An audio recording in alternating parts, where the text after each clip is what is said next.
First and foremost, welcome. Thank you all for being here this evening. My name is Amber Mays, and I am the Holocaust Educator and Human Rights Associate for the Indianapolis Jewish Community Relations Council, as well as the co-founder and Chief Program Officer of the Crane Center for Mass Atrocity Prevention. And I am excited to welcome you here this evening for this important conversation. The Democratic Republic of Congo is a place that is close to my heart, yet I've never been there. I believe this affinity is due to the resiliency of the people and the vibrant cultures that reside within this country.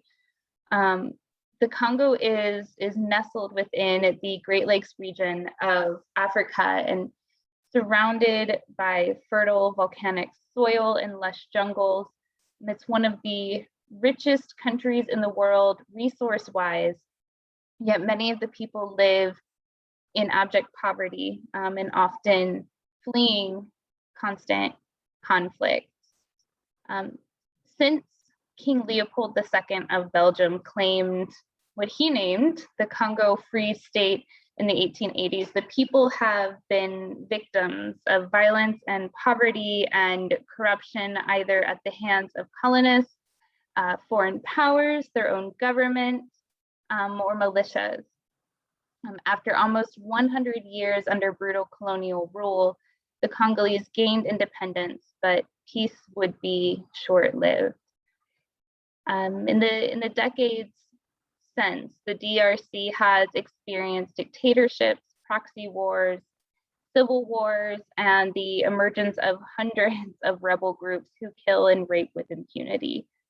The perpetuation of this conflict really boils down to who controls the vast mineral riches the country possesses. The competition for these natural resources has attracted corrupt governments, warlords, unethical corporations, as well as divided the population between competing ethnic groups. Overall, the conflicts have claimed millions of lives, including an estimated 6 million between 1996 and 2003 alone, and displaced more than 5.5 million. In recent years, we've seen an increase in targeted killings of and sexual violence against Banyamulenge, a Tutsi ethnic minority that mainly reside in the South Kivu province in the Eastern Congo and who are often viewed as invaders. The history of Congo is complex and sometimes it feels messy. Its many conflicts can seem just heartbreakingly daunting, but the resiliency of its people is its greatest hope. And I am so honored to have our panelists with us here this evening to talk more. I'd like to welcome Adele Kibasumba, founder of the Jimberi Fund and president of the Mahoro Peace Association. Ally Ntumba, he is the Refugee Congress delegate for Indiana and founder of Congo American Bridge. And JD Stier, entrepreneur, filmmaker, and founder of Stand with Congo, Steer Forward, and Mighty Peace Coffee. And I'll do this for you, so you did it for everybody else. So Adele, I'm gonna start with you. You are a survivor of the Gatumba refugee camp massacre, which was perpetrated by the National Forces of Liberation rebel movement in Burundi. They specifically targeted Banyamulenge refugees, and members of the FNL shot and burned to death more than 150 Banyamulenge while sparing refugees from other groups. Can you please tell us what you remember about that day, as well as how that experience continues to inform your work and advocacy? Thank you, Amber, and thank you so much for your invitation and the opportunity to come and speak. Um, my name is Adele, and I was born and raised in a small town called Uvira in Democratic Republic of Congo. I've always known violence on and off. Um, I would flee and return again. Um, I was a child, teenager, maybe around teenage or preteen at that time. In 2004, when the tension really escalated and we had to flee across the border, which is in Burundi, to an hour from where we were leaving. The UNHCR had set up refugee tents for refugees who were fleeing Uvira. Majority of us somehow it was the Banyamulenge, but there were a lot of conflicts happening in Bukavu. Um, people were getting killed, and we were giving warning that we need to leave. I mean, these are like the hate speeches I grew up hearing, that you don't belong, you're not Congolese, you are Tutsi, you are Rwandan, you should return. So whenever you hear those speech, usually the killing happens, and that's why we were basically, my parents and everyone else around the town made the decision to pack the buses and and free across the border. But these things were very common. We would flee and come back, and it was the same for the other tribes too, because if we didn't have peace, they also don't know what's coming, so they have to also flee. But somehow the tents were set up in a such majority where the Tutsi um, majority there, but there were other tribes too that had fled, that had other tents. But for some reason, the day of the attacks, it's reported that the Mai Mai were in collusion with the rebel groups in Burundi who attacked the camp. They told the other tribes to not mingle or not to go in our tents. And at night around 11 p.m., they started shooting, and it was a camp that was guarded by the UN peacekeepers in Burundi. So it's not like, something that we were just there. It was a UNHCR camp guarded by the UNHCR forces alongside with the Burundian forces. When they attacked the camp initially, people thought that maybe they're militias who came to steal cows. People didn't think much of it, but the intensity of gunshots and songs who they were saying, God has given us to you, today is the day, we're going to kill you. And they would just come in the tents and shoot, and basically with aimlessly. And that night they killed 166 people. Majority of them were the Banyamulenge, maybe like one from another tribe of Babembe who just happened to be with us. God rest in peace. Rest him in peace. He just passed in last month in Chicago. One of the survivor from another tribe. Um, and so that morning, I lost my little sister. My mom was wounded. My two brothers were wounded. Basically, everything was lost.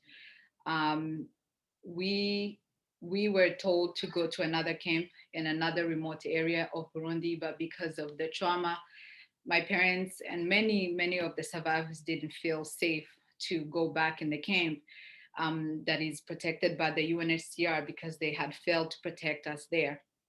Um, Looking for safety, we flew to Rwanda for a year. And then after that, the UNHCR started doing interviews to vet the survivors of that specific massacre to resettle them in Western world. Majority of them are in the United States, 2 years after people were resettled here. So that is my story. I've always known the conflict, but on and off. we would return home and everything seemed normal until the hate speeches again and things escalated. But I know that this is a small story, just a very scant story of all the conflict that's happening in Congo. It's one small area, it's one small tribe. There are so many other people, so many other tribes also in the conflict, like in Butembo, like in Beni, I mean, in Ituri. It's just one big cocktail of conflict that has become really complex, and it has affected those who are not even discriminated, but those who call themselves autochtone or the originals. It's really one big conflict that you have to dissect one by one in order to understand the complexity of it. Thank you, Adele. Would you mind telling us a little bit more about how that experience influenced you to work on poverty issues in Congo and with women and women's rights? Yeah, thank you so much. I mean, when I came, when we survived this, I lived with many of my friends who have been killed, and a few of them that have left were orphans. They had no parents. I felt really lucky because my parents were alive, even though my mom was wounded, but at least I had both parents. So I felt an obligation, along with my sisters, obligation to really help those who were staying behind. Initially, we were helping basically like displaced people who were in a great region like Rwanda, Burundi, and Uganda. But really, for me, my heart has been in Congo because that's all I know. We thought that we left Congo without our consent. We didn't like to leave. We didn't want to be here in the United States. It was never a dream to be an American. It was my dream to study in Kinshasa, but it didn't happen. But this is my home, and I need to give back, and I need to invest as much as I can to make sure this place is stable, and that a lot of people like me or all other Congolese don't feel the need to flee their country and have to go through what we went through. So a lot of our work really has been women empowerment in the whole plateau, helping all tribes to make sure that they can work together on projects that are going to really give them something to work on, give them income. But at the same time, they're working together. So they're building something that they feel like we cannot destroy this, because it doesn't matter what the outside influence come to tell us. We have to build our own community, no matter what the influences are telling us, no matter what the rebels are saying, no matter what ethnicity you come from. This is our home. So we basically would work with different women and give them capitals and train them to become their own entrepreneurs, so that it gives them stability. And usually mothers, I believe, are foundation of a whole community. So if a mother is stable, if they see a light of hope, they always would preach that to their kids, their husband, and the country will be stable. So that's just one part of what I would do to make sure that my fellow Congolese who come from the same area I come from never have to leave, because I know most of us never want to leave our country anyway. The other piece of it is really the advocacy, to really either talk among ourselves, local initiatives, we would find those. Now, especially with the Mahoro Peace Association, we found a lot of local initiative.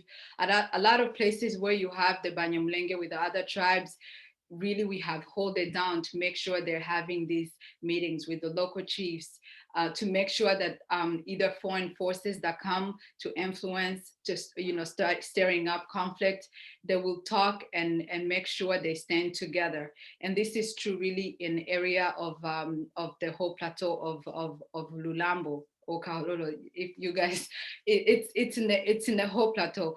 And also in Baraka, Bibogobogo, we have invested a lot of funds to make sure these meetings happen on a monthly basis, to make sure that what's happening in Minembwe, what's happening in Butembo doesn't happen there. And it has proven to work. I mean, there are glitches, but it has proven to work that when people get together and talk and stand together firm whenever the armed groups come, they kind of keep them at bay. So those are really my passion, really to empower people local so that they don't have to leave. They see a light at the end of the tunnel.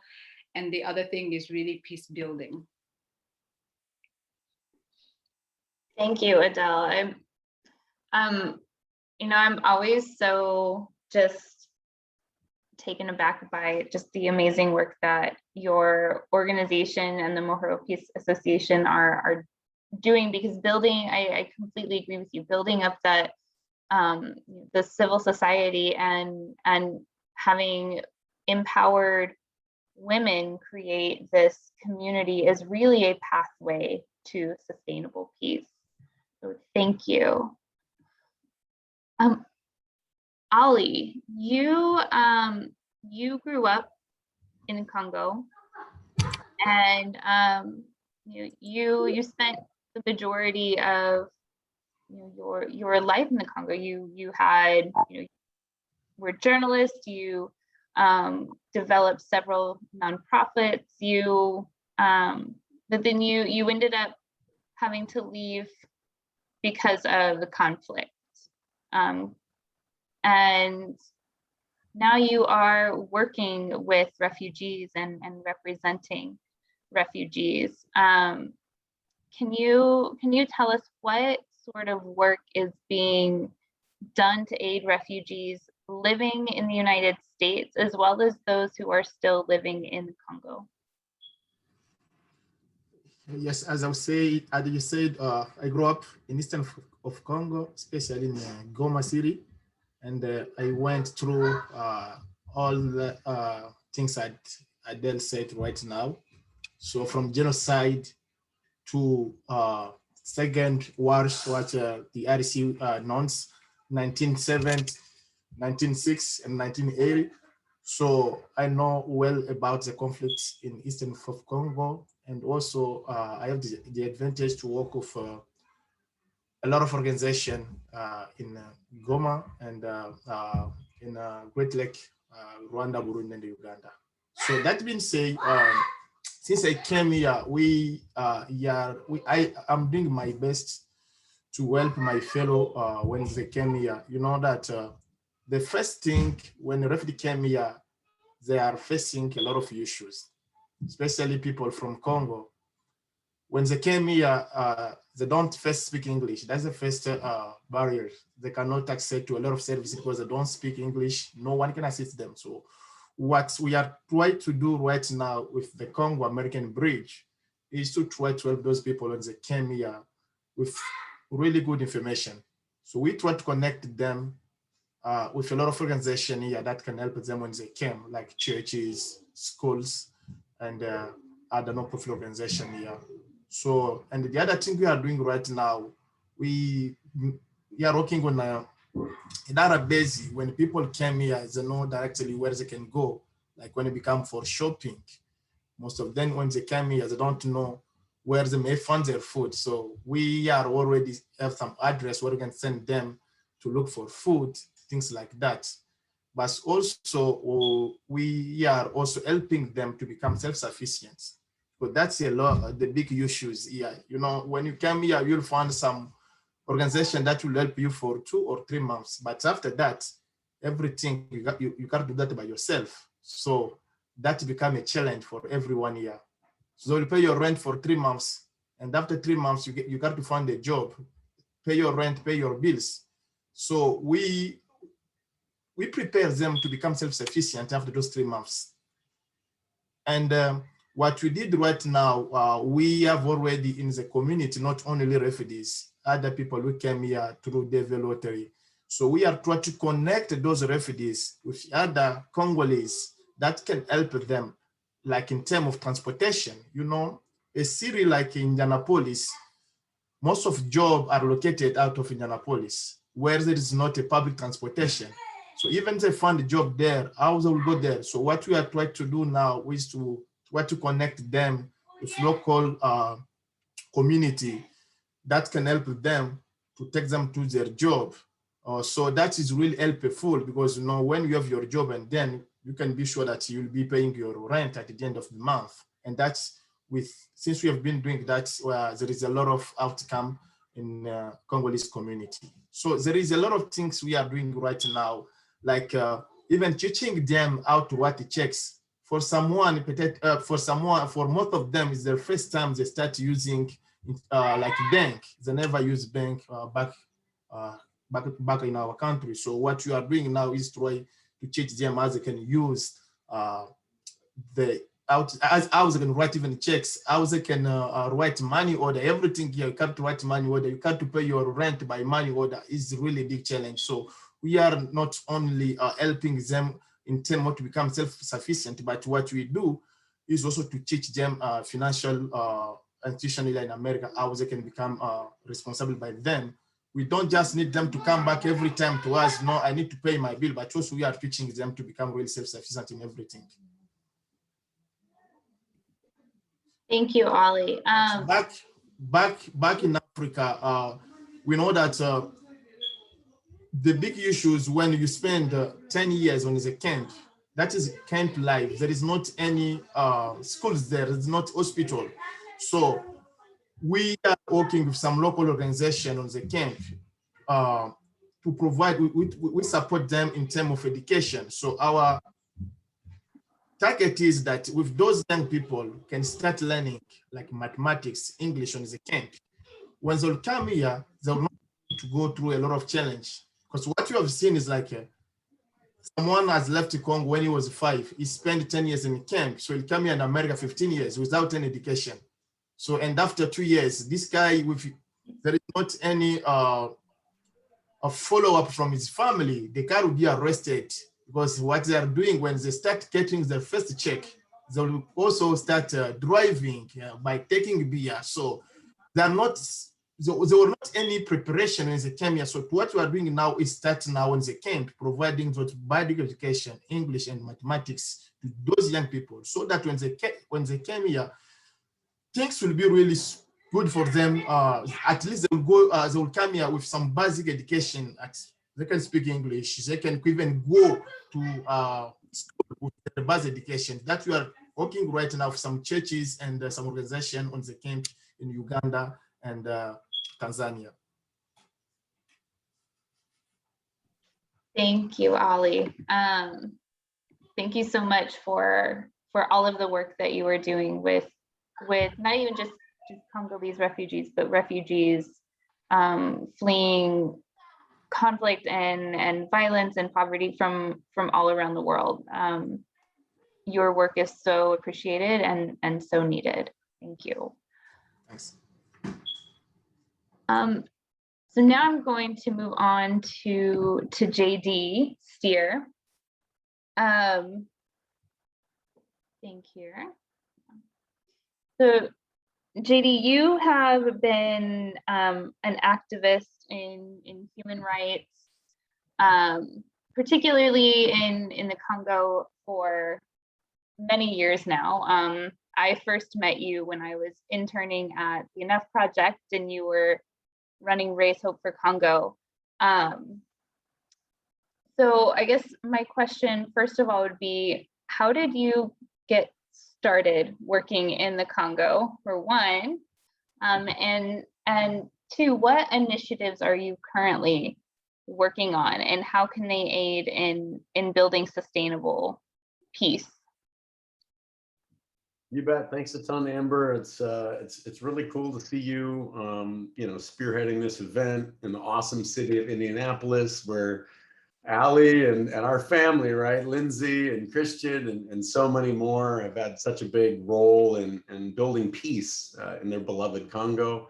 And I am just thrilled and always inspired and always moved to be in any common space with you, Adele, our queen, our leader. It's so good to be with you. I'm grateful and humbled to be in this crew. How I got started, my university roommate was a refugee from the African Great Lakes, and he came home with me for Thanksgiving and Christmas and got to know my family. And then the summer after our sophomore year said, would you like to come home with me and get to know my family? And I did, of course. And so I spent the summer traveling around, meeting his uncles and cousins that he hadn't seen since he was a young kid. And we've just heard very similar stories, right, from Ally and from Adele. Koayuan, very similar. He had to leave home with his older brother, just the two of them, and eventually made his way to Madison, to college campus. So I began traveling with him and seeing just a real easy opportunity to play some much needed support, to bring some resources. It was clear what was needed.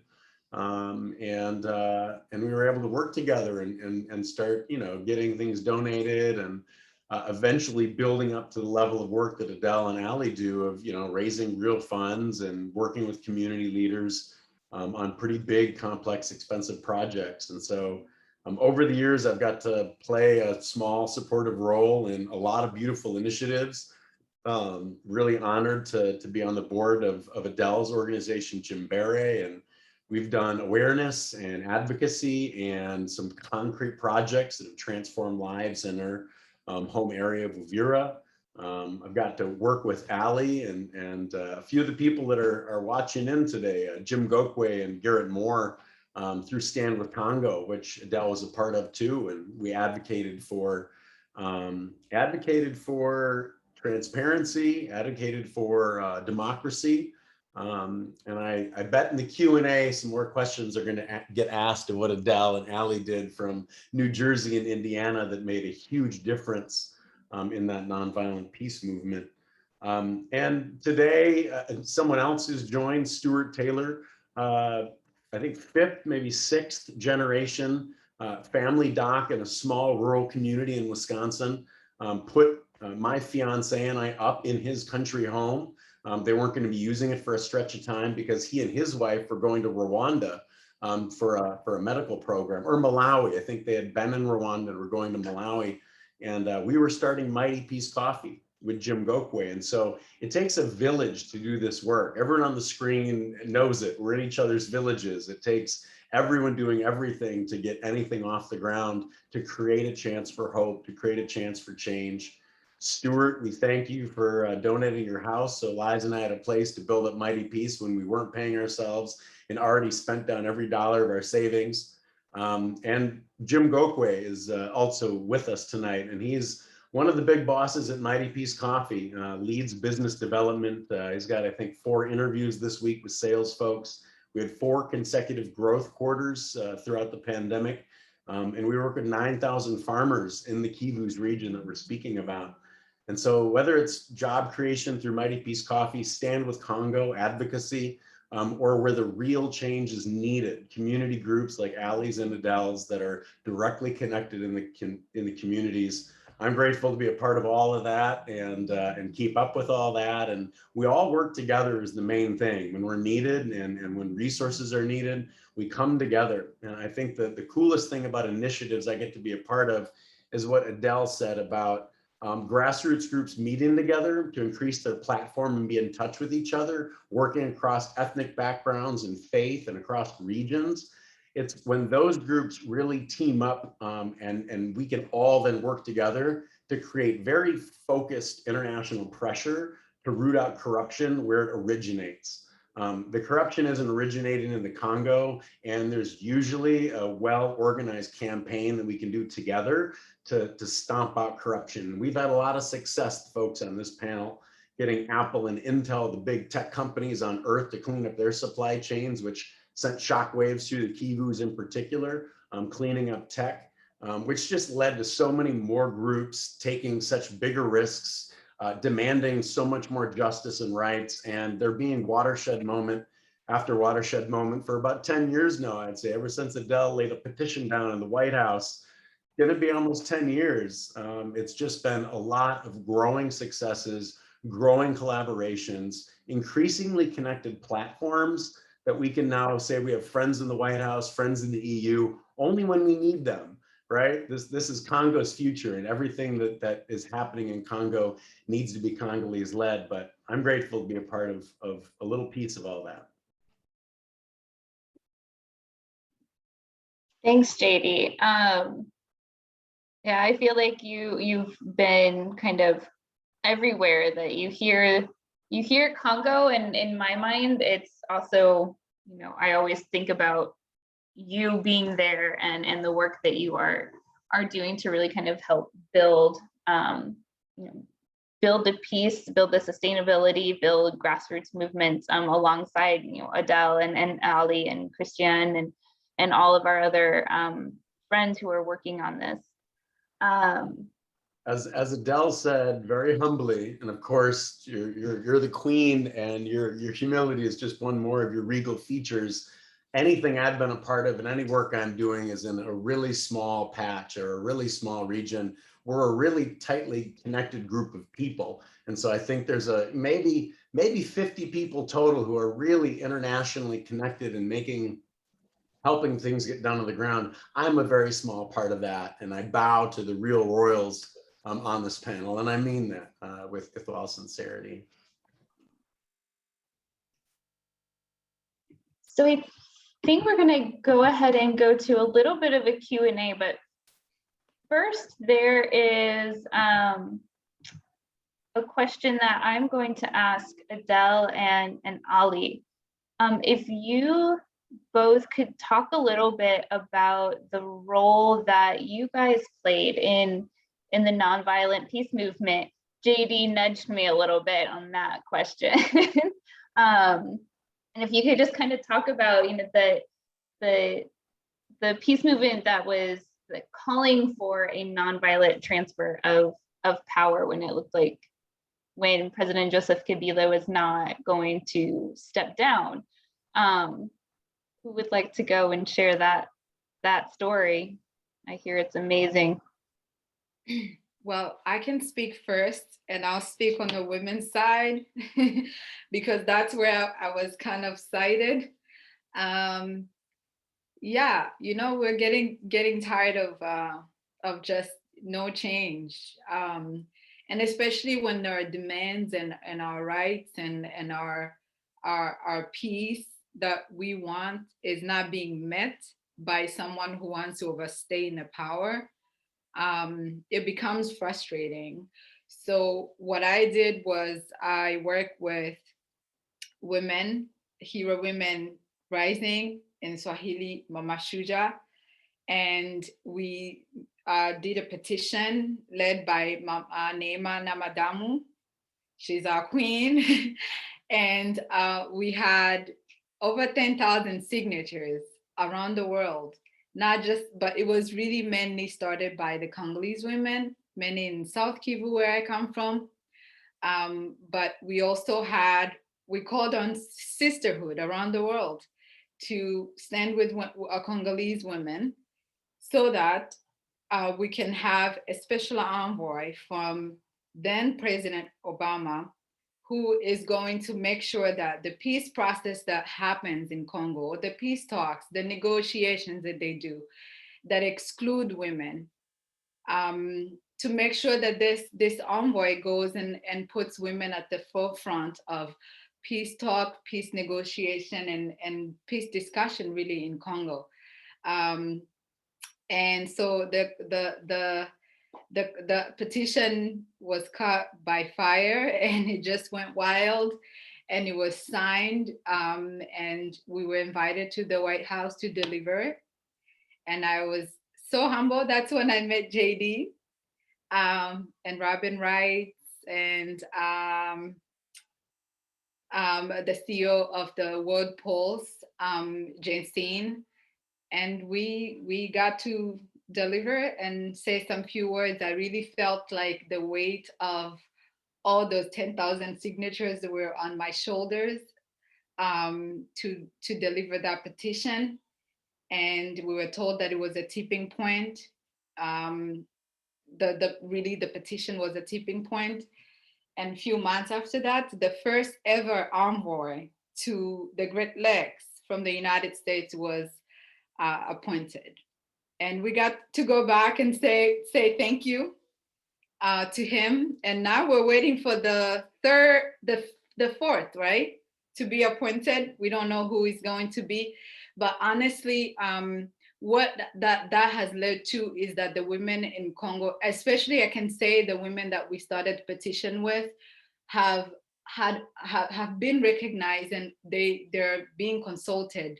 Whenever I see it, whenever the ambassador of the United States goes to South Kivu, he goes to the Women Hero Rising in center in Bukavu. They're consulted, and whenever he goes there and he needs ideas, and he wants to hear from them. And that's something that was never offered to women, especially women centers. And that led to, now we have a new government. And so with the Stand with Congo, and working with really helping the local grassroots, like, Hero Women Rising, it was really a movement that was unstoppable. And I told JD, I said, even if the Stand with Congo would die today, you have accomplished what you wanted to do. You can go on with something else, another initiative that you're going to be really successful on, because now the women got their voice, and they're become an interlocutor in peace and and consultation from either the outside world, the West, the partners in Congo, but also the government. So they already have their voice, and that's all we needed. We needed us to be heard. We need us to be seen, and we have been seen, and the fight continues.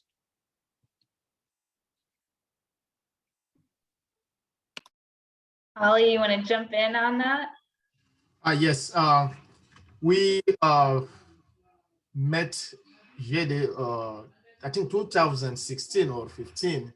And at that time, Kabila was at the end of his second mandate, but he was not ready to leave the power, because everything was done for him to run for the third terms.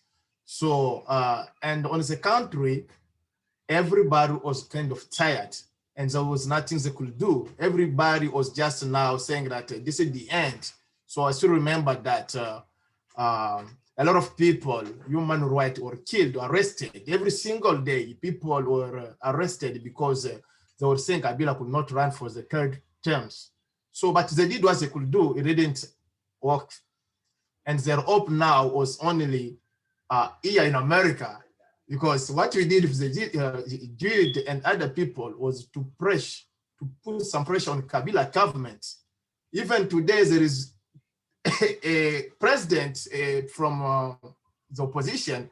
People have to remind that there was a group here in America who played that key roles. Others, JD, Correct, I, and Adele, and other people.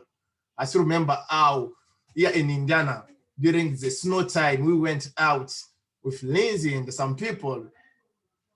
People came around us, and the people was just saying that no more Kabila, no more Kabila. And everyone was asking, who is Kabila? No one is even knowing who is Kabila. And we start telling them, this guy has been in power for 17 years. People are still killing, and you want to run for the third term. Oh, people say, thank you, we'll be supporting you. So we did here a lot of demonstration. We went through some Senate office here at like Ted Young office. We went there. Andre Carson went to the office to take them, and everybody agreed that we need to make some change in Congo. That was the first time to see that everyone, Republican, Democrat, everyone agreed that we need to change something in Congo. I still remember that after our meeting in the capital, we meet a lot of Congress, we meet a lot of Senate. There was a resolution that came, and a lot of Kabila member, they were just punished, or they get some sanction from them. Their account was frozen here in America. And that was the first thing Kabila started now feeling that I have to change. After a month, he makes some change, and he said, I'm not going to run. So that was our side. We played a role here. We sent some mails, we make some phone calls with our Senate and our Congress. And the outcome is like today, there is a peaceful resolution in Congo, and we have a civil president for the first time in our country. So that we did with JD. This guy has a really strong connection, and he was not sleeping. I still remember he was just calling, sending a lot of email every single day. Ali, let's do this one here in Indiana. And I and my team here, Christian, Lindsay, those strong people, we used to meet every single week, making some strategy, calling people every single day, sending a lot of emails. So for our country. And so we are so happy that even things still, we still need a lot of change in our country, but we play our roles and we still doing that. Without that, I told you, Kabila could stay in power until today and no one could change him. So we are so happy that Stand of Congo is one organization who were able to gather around 50,000 Congolese, and all of them was just saying Kabila must go. So thanks, Jide and Gareth, strong people. Well, JD, you didn't lie. That was that was a very inspiring story. So thank you for prodding me to ask them about that. So I think we're going to open it up to some question and answer, and we do have a few that are coming in the Q&A box and in the chat. So first question is from Garrett. He says, hi all, so great to hear from you all. Adele, Ali, and JD, how can we support your organizations and great work? Donations, purchases, sharing on social media.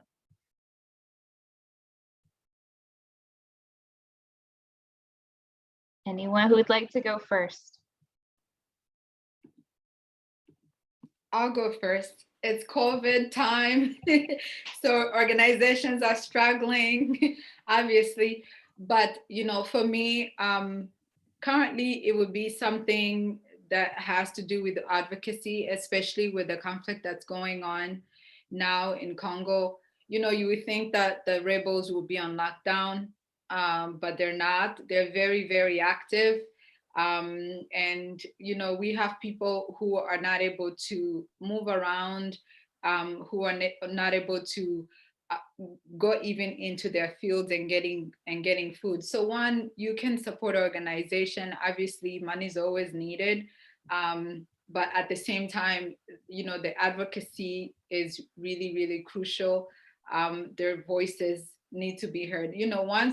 Once you have your voice, everything else can be fine, and it can be fixed because you have your own voice and you have your piece. So really continuing advocating and making known that yes, even though we have a new government, which we're really, really hoping that they are going to make some really robust changes, but still we need to keep that pressure. We can't just give them a blank check. We need peace, sustainable one. And we have a lot of reforms that needs to be done in order for everyone to feel included and seen and respected. So for me, the gift that you would give me would be to spread the word about the conflict that continues to happen. And if you have connections, really reach out to either us, me, JD, Ali, and Amber, and also reach out to your friends and share what you just learned.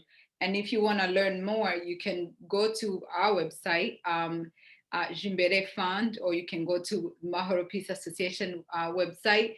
But I know that there are so many papers that are written about the conflict in Congo for you to just learn. But I'm happy to share what I have. And then really help you also spread the word so that people who don't know can join our movement. Because like I said, we have accomplished, it's one chapter to get a government, but we have a very long one to see this new government do what we have been crying for the old government to do that was not able to do. So we cannot give them a blank check. We want them to really, especially the peace in the Eastern Congo is really, in my heart. that's the one thing I want them to solve, because everything else can be secondary. Thank you.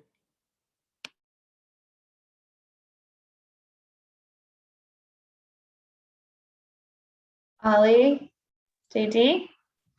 Yes, I just put our website there for anyone who need to assist us or to help us. You can go through our website. But as Adele said, right now, what we need as a young organization, we need more partnership with other organization, so that we can do well our job. But for other things, any kind of donation, there is more information on our website. So feel free to go to visit our website and to make any donation as you need. Thanks. Yeah, thanks a lot for the question, Garrett, and all the years of great work. Definitely put money exactly where Adele and Ali tell you to put money. That's where your money needs to go. Join advocacy efforts. As Adele said, every chance you get, if someone forwards you a petition, forwards you something, and maybe it's asking for $5, take that 1 minute to sign that petition. You heard what Adele shared about a petition that tens of thousands of people signed, I think even 100,000 people signed, that led to the appointment of an envoy, which focused US resources in a way that made real change for her own community and thousands of communities. What I'm gonna ask for you guys tonight is, it's out there. It's never been asked for in a mass atrocities prevention setting or an event like this. Jim Gokwe is on this call, and as I said, he's a managing partner at Mighty Peace Coffee, board member at Stand with Congo. And what Jim is doing is introducing Congo coffee to coffee shops all across America. Americans drink a lot of coffee, okay? They already drink a lot of coffee. They're doing it, like, believe me, every day, all day, Americans are drinking a lot of coffee. So all we're asking is to go into your local coffee shop and tell them you heard about the greatest new coffee in the whole wide world. And your boy, Jim Gokwe, would love to tell this coffee shop about it and send free samples of this Congolese coffee to your local coffee shop. So I can help connect you to Jim. Jim's jim@mightypeacecoffee.com. Give your money to Adele and Ali. They know exactly where that money needs to go to save lives. And the next time you go in to get some coffee, tell them about Jim and Mighty Peace Coffee, and that you really want some of that Congo coffee in Indianapolis and New York, Rochester, the city, and all across the country. We should be drinking Congo coffee because it leads to jobs, and jobs lead to sustainable peace and kids going to school and everything getting built by the community, for the community. Awesome. All right, we've got some more questions rolling in here. So I have a two-parter from our friend Sandra with Congo American Bridge. Sandra, I'm so glad you're here. I've missed working with you. How many organizations are there in Indy and surrounding states working on Congo issues? How can we all work together, even if there are different issues, since the problems are so massive and complex? And part two, approximately how many Congolese have resettled in Indiana and surrounding states?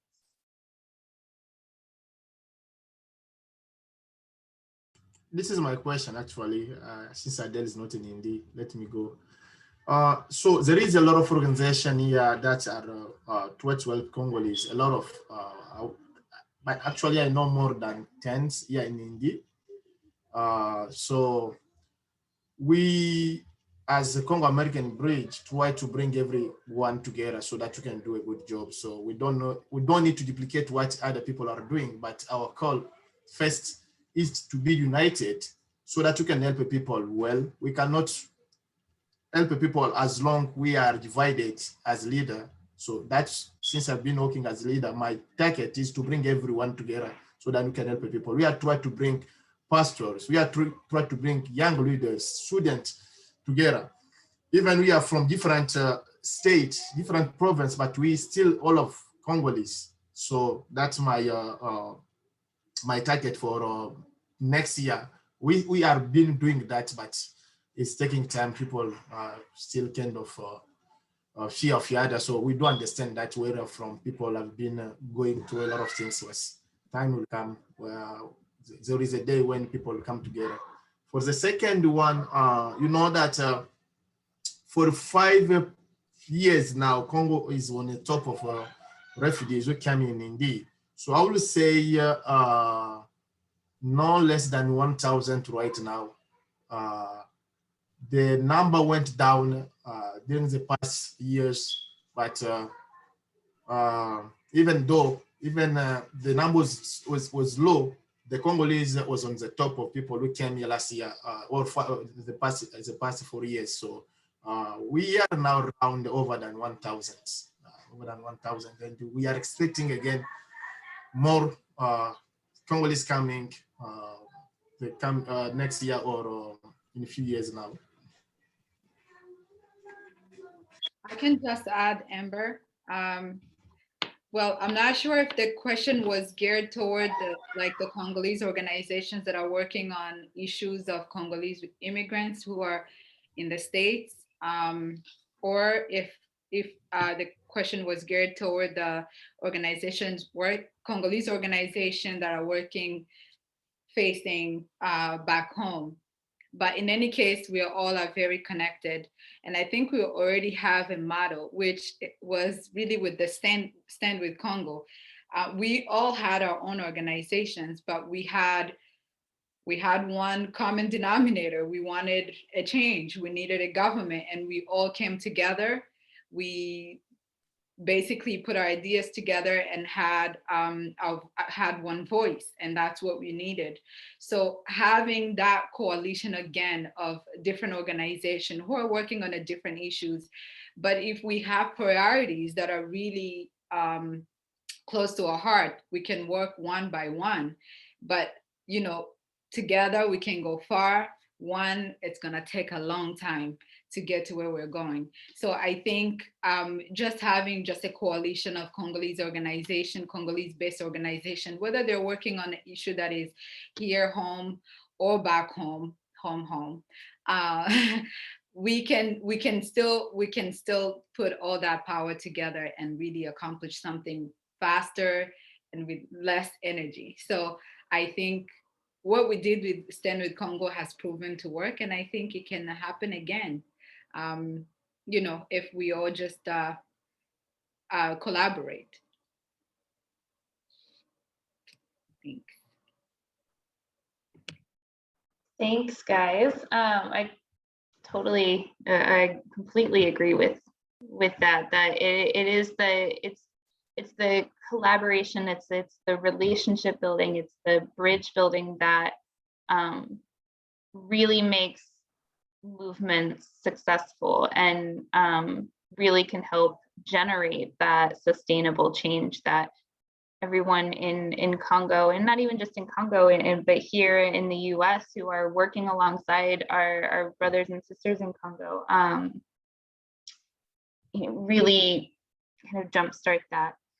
Have a question here from David Gathings. David, thank you so much for being here tonight. I've known David for many years, so thank you all for doing this. I don't know if this can be answered, but what would you say is the biggest impediment to peace? Example, leadership in the DRC, lack of external pressure, economic issues, etc.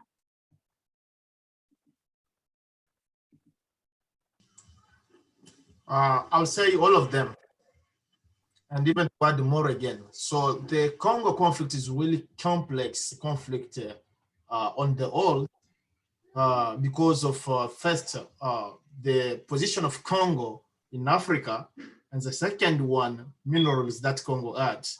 So, and the problem is not you start well. The problem starts with the colonization.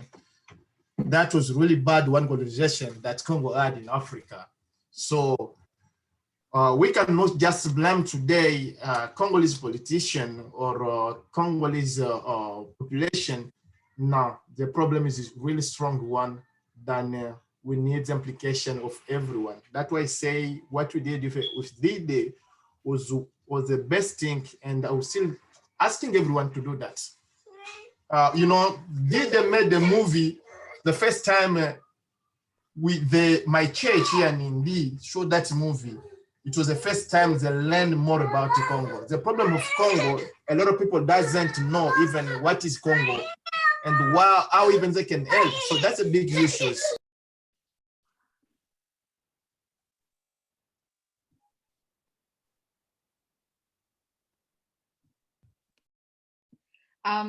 So I can add, I like to take personal responsibility. So I would say number one, it would be the Congolese state, because we're not the only ones that went through colonization, even though one was, ours was a brutal one for sure.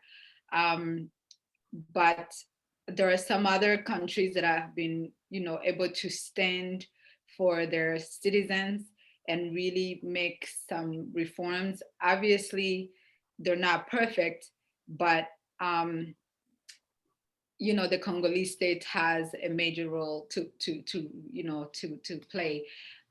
One of the reasons why I say that is because of a lot of the conflict that we see. The Congolese army is complicit. Sometimes they collaborate with the rebels. So it's not even, the corruption is just so deep.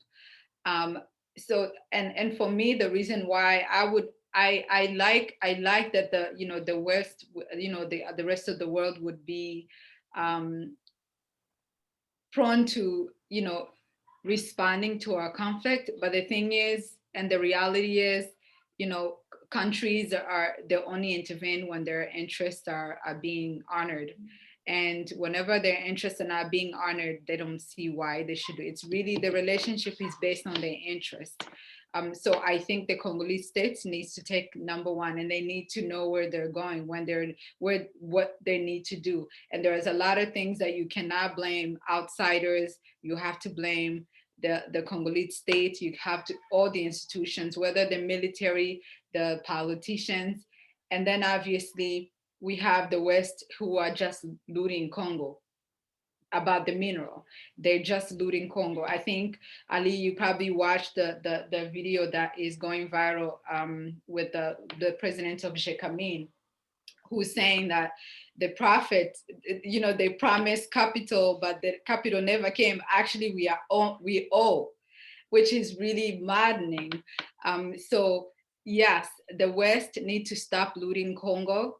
They need to come from a place of compassion. I feel like everyone is just in Congo out to take mineral and loot, basically dilute, take everything from us.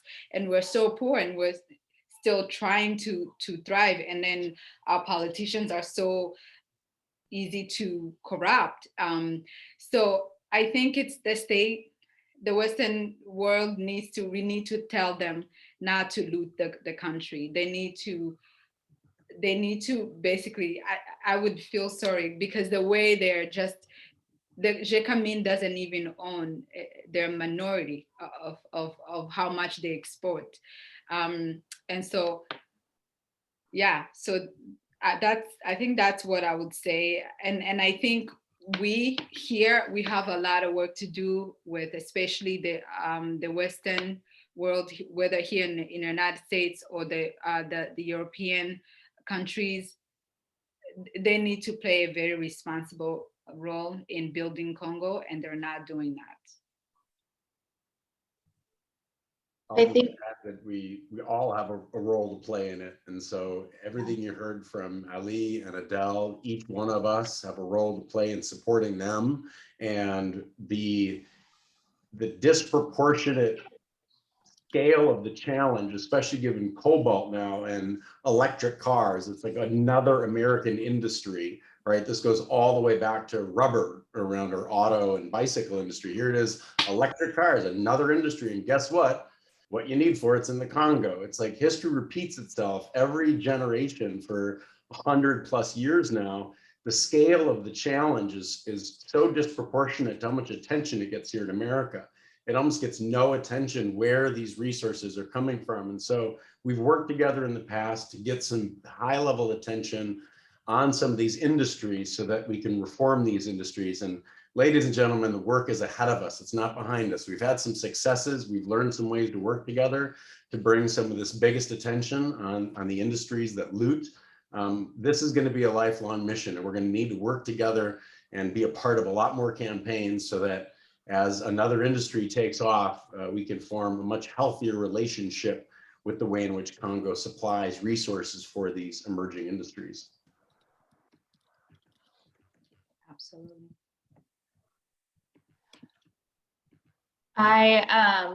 We are at our time, and I don't think I could wrap it up any better than that. So thank you, JD.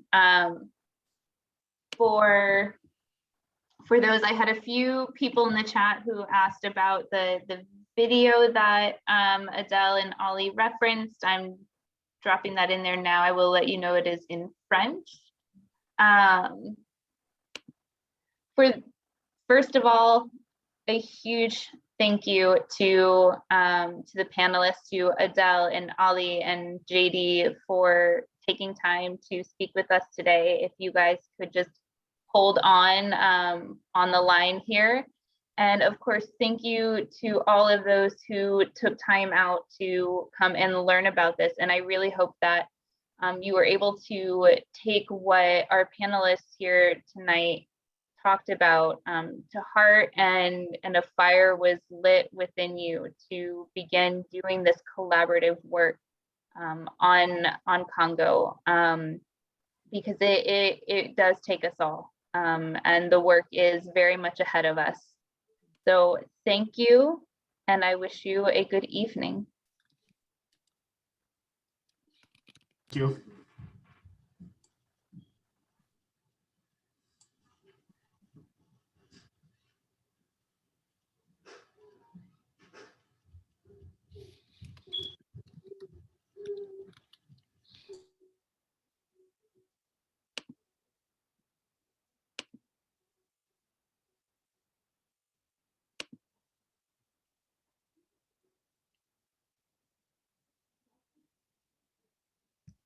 Thanks for getting the band back together again. It was really great to see you all.